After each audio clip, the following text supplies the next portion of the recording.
Avant que la vidéo commence, là je suis quelques jours seulement avant le tournage de la vidéo parce que je viens de finir l'écriture. Je n'ai jamais évidemment écrit un truc aussi grand, même pour l'école je pense. Ça fait 3 jours, non 4 jours que je suis dessus. Et je vais vous montrer les stats. 3704 mots, 22 000 lettres, un temps de lecture de presque 19 minutes et 75 paragraphes. Autrement dit, si la vidéo vous plaît pas, j'aurais vraiment le seum. Salut tout le monde, j'espère que vous allez bien. Je suis extrêmement content de vous retrouver aujourd'hui pour une nouvelle vidéo et un nouveau concept pour la chaîne. Je vous l'avais teasé dans la vidéo précédente et dans la vidéo d'avant aussi, un nouveau concept qui arrive. Dans les vidéos Histoire de saga, je vais à chaque numéro vous expliquer l'évolution de la création des différents films d'une saga en particulier, vous livrer quelques anecdotes sur le tournage, sur l'écriture du scénario, etc., etc. Vous expliquer la saga, etc. Enfin, vous allez voir, ça va être génial. Je suis très content du résultat, au point que j'en ai déjà prévu d'autres sur d'autres sagas. Évidemment, je vais pas vous dire lesquelles, je vais pas vous spoiler. N'hésitez quand même pas à me proposer d'autres sagas dans les commentaires que je pourrais évidemment développer dans ce genre de vidéo. Aujourd'hui, on démarre le concept Histoire de saga avec la saga Alien, qui compte jusqu'à présent 6 films. On va voir ça tout de suite. C'est parti. Tout commence il y a 46 ans, en 1974. Après avoir scénarisé un film de science-fiction nommé Dark Star, mettant en scène un alien de compagnie, le scénariste américain Dan O'Bannon a pour ambition de créer un alien qui, selon ses mots,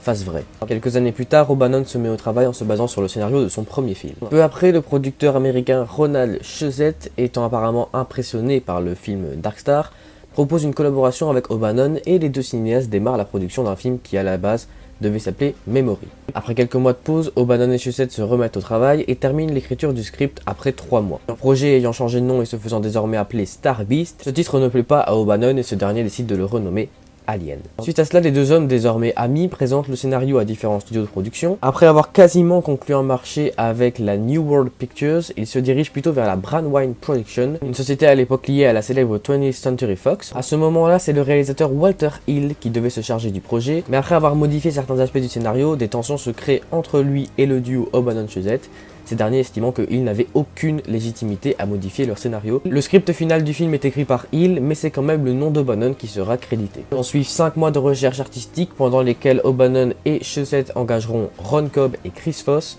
en tant que designer artistique. Pour la créature, c'est l'artiste suisse Hans-Rudi Giger qui s'en chargera. Puis seulement, les mois passent et les choses se compliquent puisque les dessins élaborés par Chris Foss posent déjà problème. Le film est donc sur le point d'être abandonné, la Fox n'étant malgré tout pas très joyeuse à l'idée de produire un film de science-fiction, un genre cinématographique pas du tout à la mode à l'époque, jusqu'à ce qu'un événement vienne tout chambouler, la sortie d'un film que vous devez sans doute connaître, La Guerre des Étoiles, qui va mettre le monde de la science-fiction au goût du jour. Le seul scénario de film de science-fiction sur les bureaux de la Fox étant celui d'Alien, le film sortira bel et bien. Avec un budget initial de 4,2 millions de dollars, ce qui à l'époque était énorme, le développement du film s'accélère et se concrétise. O'Bannon pensant à lui-même pour réaliser le film, la Fox propose Walter Hill, le fameux réalisateur qui a changé tout le scénario du film dont j'ai parlé tout à l'heure. Étant engagé dans plusieurs projets cinématographiques et ne s'estimant pas assez compétent, il refuse et se tourne vers le désormais célèbre réalisateur Ridley Scott, dont le travail de débutant était déjà reconnu. Scott accepte après avoir refusé le film quelques mois plus tôt. Ridley Scott arrive à Hollywood et affirme à O'Bannon ne rien vouloir changer au scénario. Après avoir créé des storyboards pour le film, la 20th Century Fox décide de doubler le budget du film. Au niveau du casting, seulement 7 ou 8 rôles sont à distribuer, le scénario du film demandant cependant que ces derniers soient vivifiants,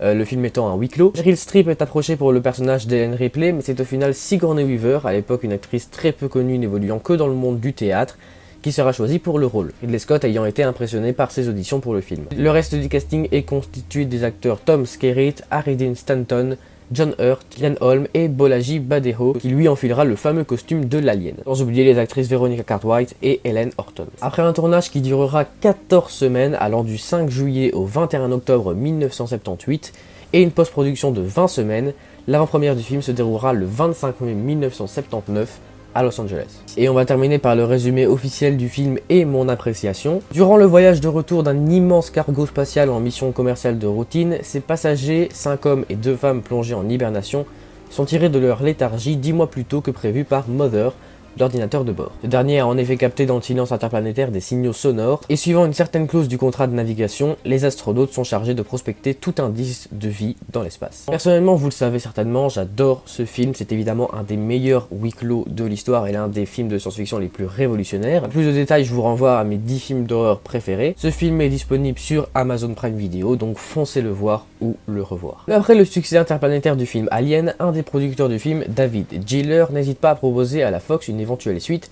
ce qu'ils refuseront. Quelques années plus tard, le projet est finalement de retour dans les cartons quand la direction change d'équipe. David Giller, impressionné par le scénario du film Terminator, propose à son réalisateur canadien James Cameron d'écrire cette fameuse suite pour Alien. Ce que Cameron fera, la Fox approuvant le scénario qu'il leur propose et lui promettant la réalisation du film si et seulement si son film Terminator s'avérait un succès. Ce qui, vous le savez, sera le cas. Très intéressé par le personnage d'Ellen Ripley, James Cameron envoie son scénario à Sigourney Weaver, l'actrice du personnage dans le premier film, pour qu'elle reprenne son rôle de l'héroïne principale. Weaver fut donc étonnamment avertie par Cameron en personne et non par la production de l'existence d'une suite à Alien, et dont le scénario était d'ailleurs déjà écrit. Scénario dans lequel son personnage prend d'ailleurs une plus grande importance. Après avoir rencontré Cameron et après avoir vécu une négociation difficile qui a failli faire supprimer Ripley du scénario, la Fox donne un cachet à Sigourney Weaver d'1 million de dollars. L'équipe de casting dénichera un bon nombre de nouveaux acteurs pour cette suite, Weaver étant la seule actrice à revenir. Le tournage débutera en 1985 en Angleterre et sera par ailleurs marqué par des tensions entre les équipes américaines et anglaises qui s'avéreront fatales pour plusieurs personnes comme le premier chef opérateur anglais qui se fera très vite virer par Cameron. D'ailleurs, petite anecdote intéressante, l'équipe anglaise admirative du travail de Ridley Scott travailla de manière traditionnelle, donc en interrompant le travail pour déposter ou en prenant de longs déjeuners dans le but d'énerver Cameron, ce qui a marché. Lorsque Cameron licencie le premier assistant, les Anglais iront jusqu'à les menacer d'une grève, mais ça n'empêchera pas le film timidement baptisé Aliens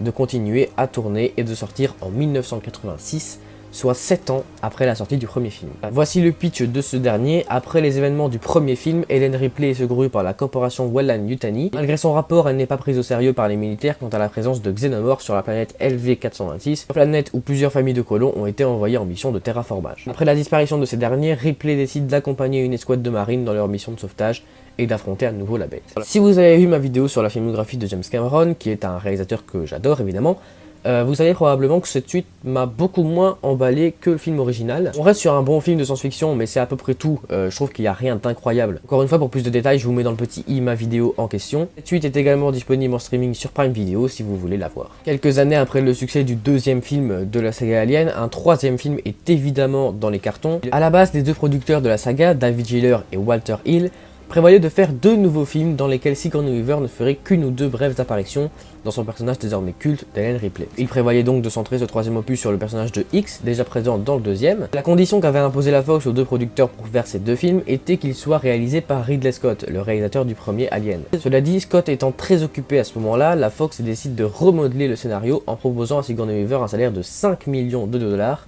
pour revenir dans la saga, ce qu'elle refusera au départ avant, vous le savez, d'accepter. Les producteurs appelèrent donc l'auteur américain William Gibson pour écrire le scénario. Le studio ne sera finalement pas convaincu par son travail et il quittera le projet. C'est alors au tour d'Eric Red de tenter sa chance, mais le réalisateur présumé du film, Rennie Harline, ayant quitté le projet après avoir lu son scénario, Red sera renvoyé. Suite à cela, un certain David Twoley écrit un nouveau script qui sera également abandonné suite à l'arrivée de Vincent Ward comme réalisateur du film, poste qu'il quittera peu après. Walter Hill et David Giller, qui ont, je vous le rappelle, les pleins pouvoirs sur la saga, engagent alors David Fincher en tant que réalisateur du film, et c'est Rex Pickett qui se chargera en partie du scénario en se basant sur un début de script qu'avait écrit Hill et Giller en personne. Le tournage démarre donc le 14 janvier 1991 à Londres, le script n'étant, je vous le précise, pas encore terminé. Pour l'anecdote, après la fin du tournage, Sigourney Weaver a dû retourner certaines scènes, mais rassurez-vous, l'actrice n'a pas dû se raser les cheveux une nouvelle fois puisque c'est une prothèse en latex qui viendra remplacer ce sacrifice. Autre anecdote, ce troisième opus est le premier de la saga à être composé d'images de synthèse et le film sortira le 22 mai 1992. De quoi par ce troisième film? Eh bien c'est très simple, Fiorina 161 est une planète morte qui ne sert plus qu'à abriter une poignée de détenus et c'est là qu'échoue Ellen Ripley suite aux événements d'Aliens. Rongée par l'angoisse de voir le danger réapparaître, elle ignore encore que l'alien est en elle. Personnellement j'aime bien ce film, on n'est pas sur un chef-d'œuvre mais je le préfère largement au deuxième opus par exemple, qui à mes yeux prenait beaucoup moins de risques. Et évidemment ce troisième opus est, comme ses 2 petits frères, disponible sur Prime Video. La 20th Century Fox engage le célèbre réalisateur d'Avengers Joss Whedon pour écrire un 4e opus de la saga. On prévient d'avance, c'est bel et bien Whedon qui sera le scénariste du film, il ne se fera pas virer et ne démissionnera pas, contrairement à beaucoup de scénaristes des films aliens avant lui. David Giller et Walter Hill pensaient déjà que ce film allait ruiner la saga, mais donnèrent quand même leur avis sur ce à quoi pourrait ressembler son scénario, à savoir ce qui sera finalement gardé pour le script final, une histoire basée sur un clone d'Helen Ripley. A la base, Sigourney Weaver ayant déjà été réticente à l'idée d'un 3e film, ne souhaitant pas revenir dans le 4e de peur de faire le film de trop, les critiques d'Alien 3 étant à l'époque beaucoup plus négatives et la fin de ce dernier concluant magnifiquement bien le personnage de Ripley, il aurait donc été totalement compréhensible que l'actrice refuse, mais après avoir été séduite par le scénario de Whedon, elle reprend espoir et décide d'accepter. Elle deviendra même coproductrice du film. Pour ce qui est de la réalisation, Danny Boyle, célèbre réalisateur britannique, était le premier choix de la Fox, mais il abandonnera rapidement le projet. La production approchera alors 2 réalisateurs très connus et très talentueux qui refuseront tous les 2. Peter Jackson, qui n'avait d'ailleurs pas encore réalisé la trilogie du Seigneur des Anneaux, et Bryan Singer après son travail remarquable sur l'excellent Usual Suspect. A la base réticent et ne comprenant pas l'idée d'un 4e opus, c'est le réalisateur français Jean-Pierre Jeunet qui se chargera de réaliser le film. D'ailleurs pour l'anecdote, en arrivant sur les lieux du projet, il demanda à la production un traducteur ne parlant pas très bien anglais à l'époque. Petite anecdote concernant le casting de base du film, le Dr. Wen, avant d'être finalement interprété par J.E. Freeman, devait être joué par Bill Murray, le très célèbre acteur de SOS Fantôme, comme Sigourney Weaver d'ailleurs. Anna Cole devait quant à elle être incarnée par Angelina Jolie, qui refusera finalement le rôle qui sera donc joué par la plus talentueuse Winona Ryder, un mal pour un bien donc. Le tournage ne durera que 4 mois, d'octobre 1996 à février 1997, au studio de la Fox à Los Angeles, ce qui en fait le premier film de la saga à ne pas être tourné en Angleterre, mais aux États-Unis. 2 petites anecdotes sur le tournage du film. La scène où Ripley marque un panier et le dos tourné a été réalisée sans trucage. C'est Sigourney Weaver qui a réussi à réellement faire ça, à la surprise générale. Winona Ryder et Ron Perlman ont failli se noyer pendant la séquence sous-marine. Winona Ryder ayant la phobie des profondeurs et de se noyer, cette journée de tournage n'a pas dû être une partie de plaisir pour elle. Quoi qu'il en soit, ce 4e film sortira en salle en 1997. C'est parti pour le résumé du film. 200 ans se sont écoulés depuis la mort du lieutenant Ripley. Une équipe de généticiens entreprend de ressusciter la jeune femme en croisant son ADN avec celui d'un alien. Les manipulations donnent naissance à des dizaines d'aliens qui envahissent la station Auriga. Les critiques sont plutôt mitigées sur ce 4e opus. Personnellement, c'est mon préféré si on ne compte pas le premier film. Je suis un grand fan de Winona Ryder et de Ron Perlman, donc leur arrivée dans la saga m'a énormément fait plaisir. De plus, je trouve que malgré la fin d'Alien 3 qui avait l'air d'une fin parfaite pour la saga, Joss Whedon a réussi à pondre un scénario bon et crédible. En tout cas, si vous voulez voir ce film, il est lui aussi disponible sur Amazon Prime Video. A partir de là, pendant près de 12 ans, la saga est laissée à l'abandon jusqu'en 2009, où une préquelle au précédent film est annoncée. Pour rappel, une préquelle ou un préquel est un film, une série ou même un livre qui chronologiquement se déroule avant les événements de l'œuvre originale, en l'occurrence les 4 films de la saga Alien. Seulement, la Fox décide que ce projet ne verra le jour que si Ridley Scott, qui je le rappelle n'a été impliqué dans aucun film Alien depuis le premier, réalise le film. Vous aurez remarqué que la Fox voulait toujours Ridley Scott comme réalisateur des films Aliens, ce qui n'a pas toujours été le cas. Mais cette fois, Ridley Scott, qui à la base avait prévu d'être le producteur du film, accepte. Le scénario de ce préquel sera écrit par un certain Jon Spaihts, qui sera plus tard rejoint par Damon Lindelof, qui peaufinera certains aspects scénaristiques du projet. Un projet qui pour Ridley Scott avait un potentiel terrible à l'époque, puisque le réalisateur de Gladiator prévoyait carrément de dépasser Avatar, à l'époque film le plus rentable de l'histoire, au box-office. Un an plus tard, en 2011, le film est officiellement appelé Prometheus. Dès le début de la production de Prometheus, de légères tensions se créent entre la Fox et Ridley Scott, ce dernier souhaitant un budget de 250 millions de dollars, ce qui est gigantesque, et une classification rated au film, donc interdit au moins de 16 ans, parce que la Fox refusera et exigera une classification Peggy 13, interdit au moins de 13 ans. Concernant le casting du film, qui je le rappelle devait être à 100% différent de celui des précédents opus, les événements de Prometheus se déroulent environ 30 ans avant ces derniers. Plusieurs grandes actrices ont été approchées par la production pour incarner le rôle principal d'Elizabeth Shaw. Était notamment pressentie pour jouer ce rôle Anne Hathaway ou encore, et c'est là que je perds mes moyens, Natalie Portman. C'est finalement l'actrice Noomi Rapace qui s'en chargera. Ils sont également engagés dans 2 autres grands rôles, l'actrice Charlize Theron et l'excellent Michael Fassbender.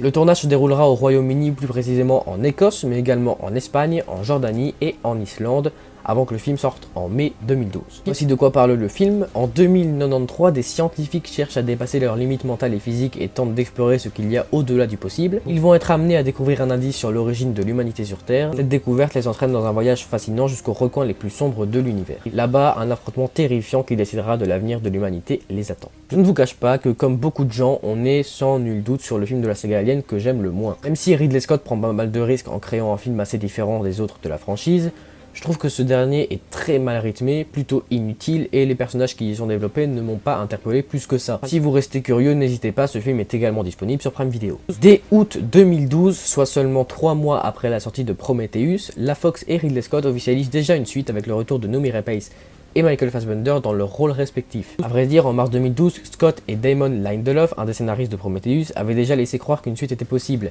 le film ayant laissé le public sur plusieurs questions sans réponse. Lindelof doutait quand même de sa participation à ce futur projet et officialise lui-même son non-retour en décembre 2012, la sortie de la suite de Prometheus étant alors envisagée pour 2014. C'est alors que Jack Paglen entre en négociation pour se charger du script qui sera achevé 4 mois plus tard en octobre 2013, avant d'être en partie modifié en mars 2014 par Michael Green. La sortie du film est alors reportée à mars 2016. Peu après, Scott confirme le titre de ce film, Alien Paradise Lost, qui sera finalement renommé Alien Covenant 2 mois plus tard. A la base, comme je l'ai dit tout à l'heure, le personnage d'Elizabeth Shaw devait revenir, toujours interprété par Noomi Rapace. Finalement, elle sera remplacée par un nouveau personnage principal, celui de Daniel Branson. Devant être incarné à l'origine par l'actrice Rebecca Ferguson, c'est finalement Catherine Waterston qui devra à son tour affronter les terribles aliens de Ridley Scott. Le tournage débutera malheureusement beaucoup plus tard que prévu, évidemment, en avril 2016, soit un mois après la sortie initialement annoncée du film en Nouvelle-Zélande et en Australie, pour finalement sortir en mai 2017. Voici le résumé de ce 6e film. En route vers une planète située au bout de la galaxie, l'équipage du vaisseau Covenant pense atterrir sur un paradis inexploré, mais découvre un monde sombre et dangereux dont le seul habitant est l'androïde David, survivant de l'expédition maudite du Prometheus. C'est sans hésitation le film Alien qui aura le moins fait l'unanimité. Personnellement, je dois dire que j'ai bien aimé ce film, qui assume bien plus son délire que Prometheus, et qui en plus de ça propose un parfait mélange entre l'horreur et la science-fiction, bien meilleur que dans tous les autres films de la saga si on enlève le premier film. En tout cas, vous l'aurez sûrement deviné, mais ce film est évidemment disponible sur Amazon Prime Video, comme tous les autres. Mais la saga ne s'arrête pas là. Ridley Scott lui-même a récemment annoncé qu'un 7e film Alien était en préparation, et que, si je dis pas de bêtises, ce serait non pas une suite à Alien Covenant, mais à Alien La Résurrection, sorti en 1997, il y a presque 24 ans. Mais comme le projet n'en est qu'à ses tout débuts et que pas grand chose d'officiel ou de fiable n'est fuité dessus, je ne vais pas prendre le risque de vous dire de la merde et je vais m'arrêter là. Donc voilà, c'est déjà la fin de la vidéo, j'espère qu'elle vous aura plu. Si c'est le cas, n'hésitez pas à vous abonner à la chaîne, bref, vous connaissez la chanson. On se retrouve vendredi pour une nouvelle vidéo. D'ici là, je vous dis à très bientôt. Salut!